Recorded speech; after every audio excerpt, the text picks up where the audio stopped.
the game to basically extend that drive, and the DB didn't even challenge him, you know. And to me, as a receivers coach, that makes me proud because it knows that we outwilled them. To see them quit. I mean, and so I know that their coach is getting on them about that, you know. But that's something to me that made me very proud.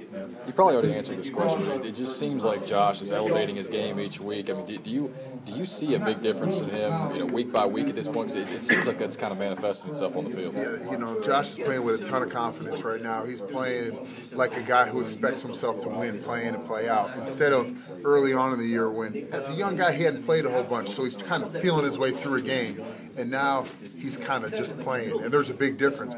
But instead of when you feel it, you're just saying, okay, when it comes to me, it'll come, and I'm just trying not to screw the thing up. And now he's going out saying, I expect to win every single down, every single snap of every single game, and the game's coming to him even more, and then that provides that confidence, and that's a great thing for Josh, because he's a kid that needs to have confidence. It's great when you can get a ball early in a game and kind of get going, and we've been great with getting Willie the ball early in the game, and he's playing with a ton of confidence right now, and it's just fun as a unit when you're able to go out there and succeed against good DBs and go out there and obviously play against a great team like Miami and go get a big win like that. I know all the yards are probably satisfying as a coach, but do you look at the blocking, the hustle plays, getting after fumbles and stuff like that? Are you more pleased with that than the other things in that game? I tell you, the catches and the yards and all those things are what's expected on a daily basis as a wide receiver.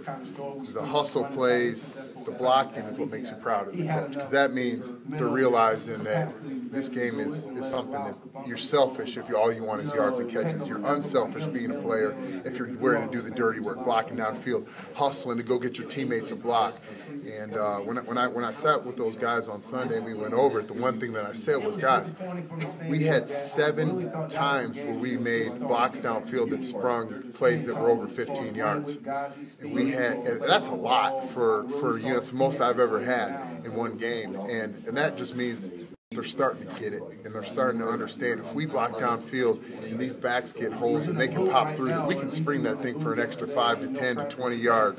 Or if a receiver on Willie's play or Josh's touchdown, Willie makes a great crackback block on the sideline that springs it. Dimitri barely gets a piece of the corner. I mean, barely gets a piece, and it makes that guy take just enough of a bad angle where he can't get there.